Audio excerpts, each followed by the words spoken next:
Hello student, कैसे हैं आप सभी। आशा करता हूँ सभी अच्छे होंगे। चलिए आज समझते हैं गोलीय पृष्ठ पर अपवर्तन का सूत्र। हम उत्तल गोलीय पृष्ठ के लिए अपवर्तन का सूत्र निकालेंगे जो अवतल और उत्तल दोनों के लिए लागू होगा। चलिए आइए समझते हैं।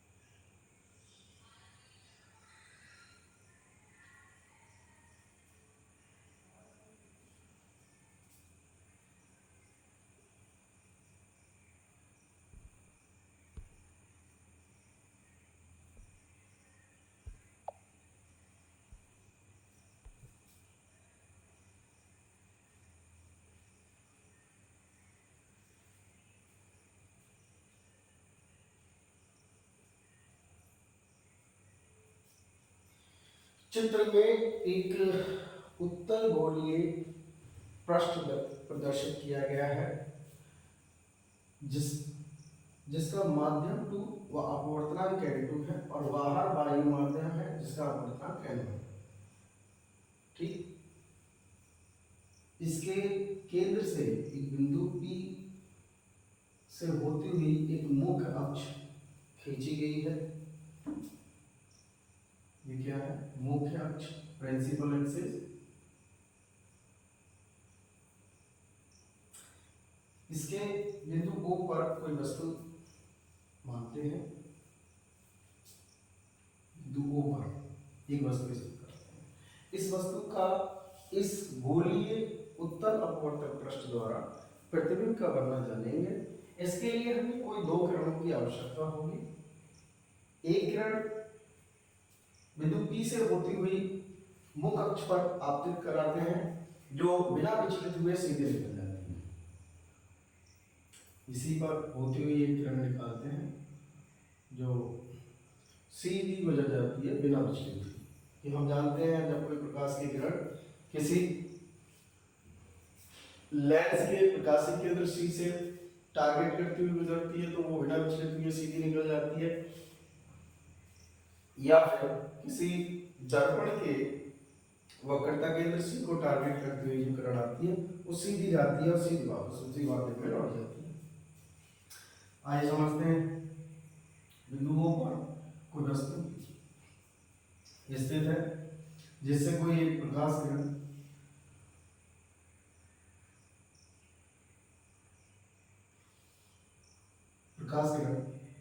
M बिंदु पर आता है। ये क्या है? आपतित प्रकाश किरण। आपतित प्रकाश किरण वायु से कांच में प्रवेश करने पर इसका विचलन होना तय है। ये अगर ऐसे कोई यहाँ तक डिस्टर्ब नहीं कर, यहाँ तक किसी ने डिस्टर्ब नहीं किया तो यहाँ तक बिना विचलित हुए यहाँ तक पहुंची। उसके बाद माध्यम चेंज होने के कारण ये विचलित होगी अपने माध्यम से। मान लेते हैं ये कोई गोला है जिसका केंद्र यहाँ कहीं स्थित है C। इस गोले के केंद्र पर एक अवलंब लेते हैं, इसका नाम L। जब कोई प्रकाश की किरण विरल माध्यम से सघन माध्यम में प्रवेश करती है तो वह अवलंब की ओर झुककर चलती है, अवलंब की ओर झुकती है और इस तरह से इस वस्तु O का एक प्रतिबिंब प्राप्त होगा I। I क्या है? वस्तु O का प्रतिबिंब। इस कोण को अल्फा, इस कोण को बीटा और इस कोण को गामा नाम देते हैं। जिस कोण पर आती है किरण उस कोण को आपतन कोण आयु बोलते हैं और जिससे परावर्तित हुई है उस कोण को अपवर्तन कोण R। ये क्या है? अपवर्तित किरण। अपवर्तित किरण, ठीक है बच्चों। अपवर्तित किरण, किरण का रास्ता क्या है, क्या पथ है? O से M पे पहुंचती है, M से I पर पहुंचती है, जहां इस वस्तु O का एक वास्तविक प्रतिबिंब हमें प्राप्त होता है। तो गोलीय पृष्ठ पर अपवर्तन का सूत्र निकालेंगे उत्तल गोलीय पृष्ठ के लिए। कौन से के लिए? उत्तल गोलीय पृष्ठ के लिए। उत्तल गोलीय पृष्ठ के लिए। ठीक है, चलो इसका अपवर्तनांक m1 है, इसका अपवर्तनांक m2 है। आइए स्नेल के नियम से देखते हैं। स्नेल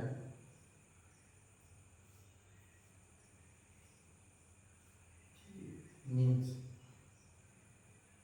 स्नेल के नियम से क्या, स्नेल का नियम क्या कहता है? आपतन कोण कीजिए साइनाई, अपवर्तन कोण कीजिए साइना का अनुपात एक नियतांक होता है। आपतन कोण कीजिए साइनाई बटे अपवर्तन कोण कीजिए साइना का अनुपात एक नियतांक होता है। नियतांक मतलब या फिर आपतन कोण कीजिए साइनाई, अपवर्तन कोण कीजिए साइना, इधर में से जिस माध्यम में किरण जा रही है उसका अपवर्तनांक आपको पहले रखना है और जिससे आ रही है उसका अपवर्तनांक बाद में रखना है। क्रॉस मल्टीप्लिकेशन, इसकी मल्टीप्लाई इससे, इसकी मल्टीप्लाई इससे, तो n1 sin i, n1 sin i इधर लिखते हैं, जगह थोड़ी कम पड़ेगी, n1 sin i और n2 sin i। इक्वेशन इसे 1 देंगे, इक्वेशन 1 देंगे, इक्वेशन क्या देंगे? 1 देंगे। हम जानते हैं यदि थीटा जो है बहुत छोटा कोण हो, या थीटा स्मॉलेस्ट या फिर बहुत छोटा कोण हो, थीटा क्या हो? बहुत छोटा कोण हो,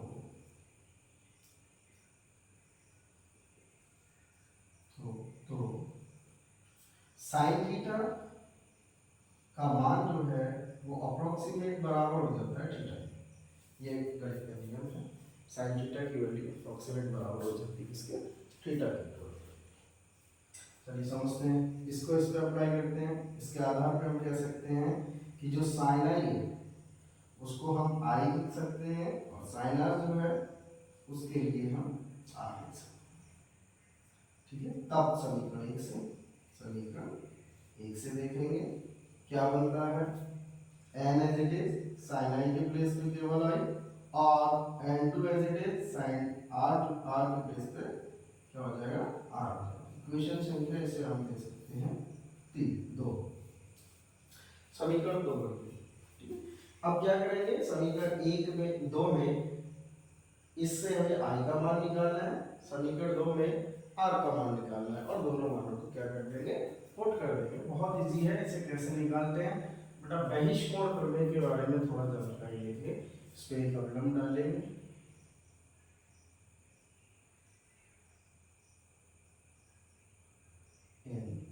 n और p जो है वो एक दूसरे के बराबर ही है, एक दूसरे के बिल्कुल नजदीक है, बिल्कुल पास है। p n की जगह p और p की जगह n लिख सकते हैं, इतने नजदीक है। ये ना के बराबर गैप है, दिख रहा है, ना के बराबर गैप है। n2 देखते हैं क्या बनता है। उसके बाद हमें क्या देखना है बेटा? हमें i का मान निकालना है, r का मान निकालना है। इसके लिए हम बहिष्कोण प्रमेय जानेंगे। बहिष्कोण प्रमेय क्या कहती है?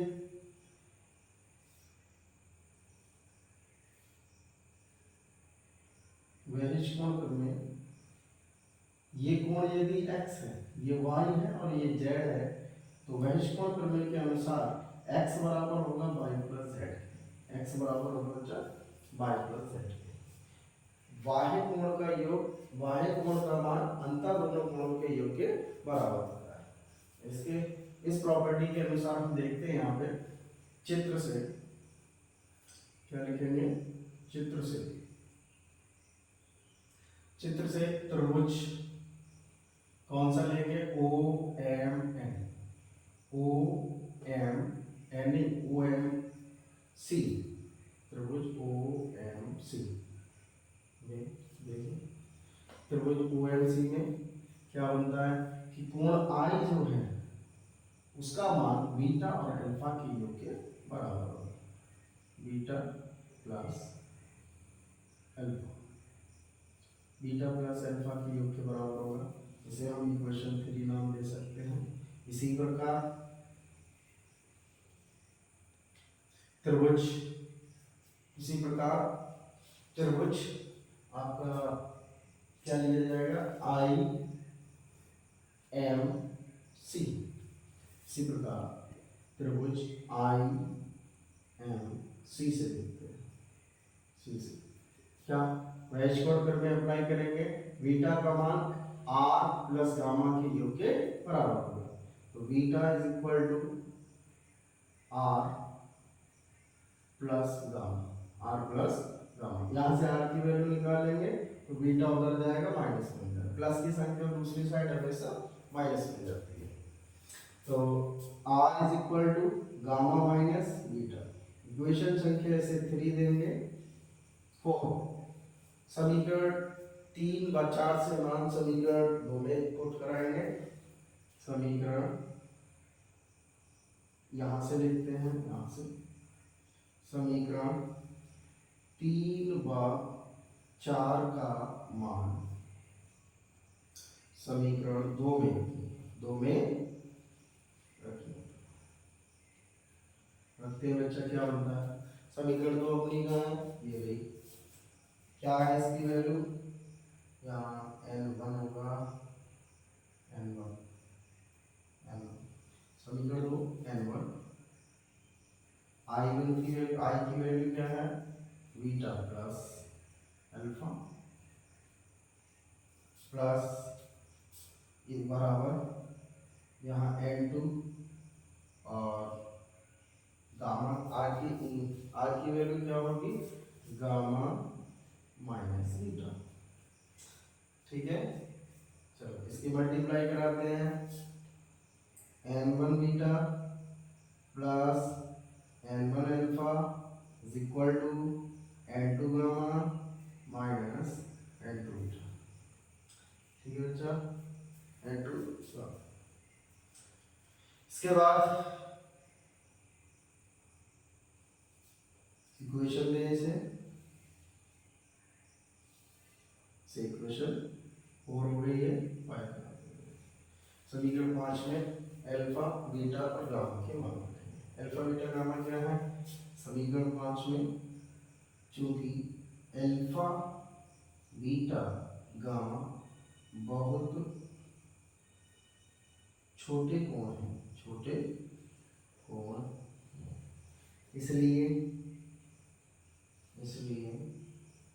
अल्फा बराबर 10 अल्फा और बीटा बराबर 10 बीटा और गामा बराबर 10 गामा लिखा जा सकता है, 10 गामा लिखा जा सकता है। इक्वेशन देंगे इसे क्या, 6, समीकरण 6 का मान समीकरण 5 में पुट कराते हैं, क्या लिखेंगे, समीकरण 6 का मान समीकरण 5 में रखेंगे, लिखते हैं यहाँ से समीकरण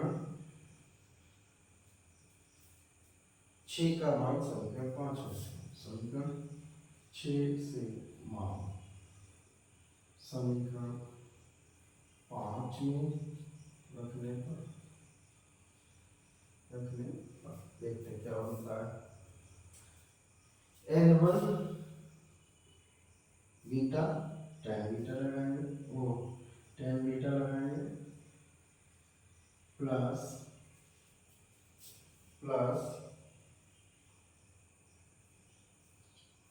n1 बीटा और plus n1 alpha, tan alpha बराबर n2 गामा, tan गामा और माइनस n2 tan बीटा। ठीक है बच्चों, यहाँ पर ऐसे इक्वेशन देंगे, कोई इक्वेशन नाम इसका करेंगे अपन, कितनी संख्या हो चुकी है समीकरण की 6, इसका नाम देंगे समीकरण 7, समीकरण 7। अब देखते हैं जरा चित्र से हम tan बीटा, tan अल्फा और tan गामा की वैल्यू निकालेंगे और समीकरण 7 में पुट कराएंगे। चित्र से tan बीटा, tan गामा या tan अल्फा और tan गामा इनकी वैल्यू निकालेंगे और इसमें पुट कराएंगे। देखते हैं tan बीटा, बीटा कहाँ पर है? बीटा ये है, तो आप बोलेंगे सर tan बीटा लंब वाले लाल बटेकर को याद किया होगा क्लास 10 में। tan थीटा जो होता है लंब बटे आधार होता है। क्या होता है? लंब बटे आधार। तो हमें देखना है इस वाले डायग्राम में, चित्र में, कौन से चित्र में? एम एन सी में। एम एन सी में क्या दिख रहा है कि लंब क्या है? एम एन है, आधार क्या है? एन सी है। तो लंब क्या है? एम एन और आधार क्या है? N C. ठीक है बच्चों, इस तरह से हम tan बीटा की वैल्यू निकाल सकते हैं। tan अल्फा की वैल्यू देखेंगे अल्फा वाले ट्रायंगल में ओ एम एन में, ओ एम एन में ये लंब हो जाएगा, इसके लिए ये आधार हो जाएगा। तो M N upon O N, O N. उसके बाद tan गामा, गामा वाला ये रहा, इसके साथ एम एन आई, तो एम एन आई, एम एन लंब और आधार क्या हो जाएगा? एन आई। ठीक है, और इन्हें क्या करते हैं? समीकरण 7 में पुट कराते हैं। क्या करेंगे? समीकरण 7 में पुट करेंगे। समीकरण 7 से, समीकरण 7 से n1 और tan बीटा की वैल्यू जो है वो क्या है? M N upon N C plus n1 tan alpha M N upon O N plus बराबर n2 tan alpha gamma M N upon N I plus minus n2 और tan beta M N upon N C. ठीक है बच्चों, यहाँ पर हमने सभी alpha beta और gamma, tan alpha tan beta tan gamma की वैल्यू यहाँ पुट करेंगे। इसके पश्चात देखते हैं M N M N M N M N, दोनों तरफ एम एन है, कॉमन लेके इसे निग्लेक्ट कर सकते हैं, तो हम यही काट देते हैं इसे। यहाँ बचेगा n1 अपॉन एन सी और n1 अपॉन ओ एन, इधर n2 अपॉन एन आई और माइनस n2 अपॉन एन सी। बच्चा मैंने आपको बताया शुरुआत में n के प्लेस पे हम o को p को पुट करा सकते हैं, क्योंकि ये दोनों अप्रोक्सीमेट इक्वल है, एक ही जगह पे स्थित है। दिख रहा है ये जोड़ी के तौर पर, बाकी p बिल्कुल इसके नियरेस्ट है, तो हम n के प्लेस पे क्या लगाएंगे? p। तो n1 upon P C plus n1 upon O P बराबर n2 upon P I minus n1 n2 upon P C. Equation लेंगे इसे 8, इक्वेशन क्या देंगे? 8 देंगे। अब समझते हैं पीसी बच्चा क्या है। पीसी क्या है? पी और सी, ये रही पी और सी। पी है ध्रुव से, ध्रुव पी से वक्रता केंद्र सी तक की दूरी, और वक्रता केंद्र सी जो है ध्रुव पी से दूरी किसको दर्शाता है? वक्रता त्रिज्या के लिए दर्शाता है। ये आर वैल्यू है। अब बच्चों चिन्ह प्रपार्टी में थोड़ा यहाँ ध्यान रखना होगा, जो दूरियां किरण की दिशा में मापी जाएंगी वो धनात्मक, और किरण की विपरीत दिशा में मापी जाएंगी वो ऋणात्मक। और किसी भी दर्पण के बिंदु P से सभी दूरियों को मापा जाता है, इस बात को ध्यान रखेंगे। देखते हैं बिंदु P से हम C की तरफ नाप रहे हैं दूरी के लिए, किरण की दिशा में माप रहे हैं, इस वजह से P C की जो वैल्यू है वो कैपिटल R मान लेते हैं, इसकी त्रिज्या कैपिटल R है, वो कैसी रहेगी? धनात्मक रहेगी। कैसी रहेगी? धनात्मक रहेगी। उसके बाद हम देखते हैं OP क्या है। ओ और पी। ओपी क्या है, जरा करते हैं विचार ओपी पे। ओपी कहाँ है, ओपी ये ओ और पी। ओपी है वस्तु की दूरी, वस्तु की दूरी हम इधर को माप रहे हैं, किरण उधर को जा रही है, तो माइनस का यू, माइनस का क्या लेना बच्चा, यू लेना। उसके बाद P I, P I, P से आई, पी ये रे, आई ये रे, ध्रुव से प्रतिबिंब तक की दूरी बी द्वारा दर्शाते हैं, और चूंकि किरण की दिशा में प्लस है। और उधर पीसी, पीसी क्या है, पीसी वक्र त्रिज्या है, वो आ ही रहेगी, जरूर लगाते हैं इसमें। तो क्या बनेगा, n1 upon capital R, n1 upon minus U, और ये क्या बनेगा, n2 upon P I. P I क्या है बच्चा, पी आई है बी, फिर इधर minus n2 upon P C. P और सी, पी सी क्या है, कैपिटल आर, कैपिटल आर। इसके लिए उधर ले जाएगा, इसके लिए इधर ले आएंगे, तो बच्चा ये बनेगा n2 अपॉन बी माइनस, ये उधर जाएगा, ये इधर आएगा, तो ये प्लस हो जाएगा, n1 upon U is equal to, इसे इधर ले गए, इसे इधर लाए हैं, तो n1 upon are plus n2 upon. इसमें थोड़ी शायद माइनस की गड़बड़ हुई है, माइनस की चिन्ह की गड़बड़ हुई है नहीं,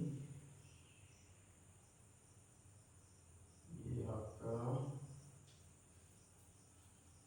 जो है ये माइनस, ये प्लस होगा, ये माइनस, और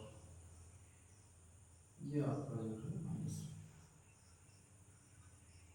तो ये बनेगा क्या, माइनस की इधर प्लस, ये माइनस ही रहेगा, और जे आपका उधर जाएगा माइनस में प्लस हो जाएगा,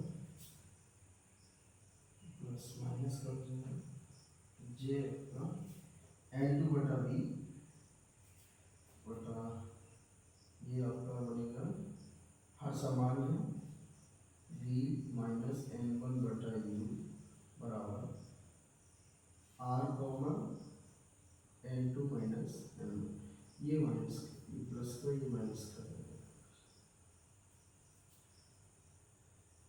n1 उधर जाएगा माइनस का, वो प्लस का रहेगा। तो इसमें से है r कॉमन, r समान होने के कारण r ऐसे ही ऊपर आएगा, n2 माइनस n1। फिर ये आपका एक फाइनल सूत्र निकल के आता है गोलीय उत्तल अपवर्तक पृष्ठ के लिए, गोलीय उत्तल अपवर्तक पृष्ठ के लिए, ठीक है। ये आपका एक फाइनल सूत्र निकल के आता है। और यदि आप इसमें से n1 को कॉमन निकालते हैं, तो n1 कॉमन आएगा, यहाँ बनेगा बेटा n2 बटा n1 v minus minus 1 upon u बराबर n2 कॉमन, वो n1 कॉमन लेंगे, यहाँ क्या बनेगा n2 बटा n1 माइनस 1, और अपॉन में क्या है r, तो ये n1 से n1 कैंसिल हो जाएगा, और फॉर्मूला इसकी जगह क्या लगा देंगे, n upon B minus 1 upon U बराबर n माइनस 1 अपॉन r। ये आपका क्या कहलाता है, गोलीय उत्तल अपवर्तक पृष्ठ के लिए सूत्र है। अब n, जहाँ n किसके बराबर है, जहाँ n n2 बटा n1 के बराबर है, फाइनल। ये आपका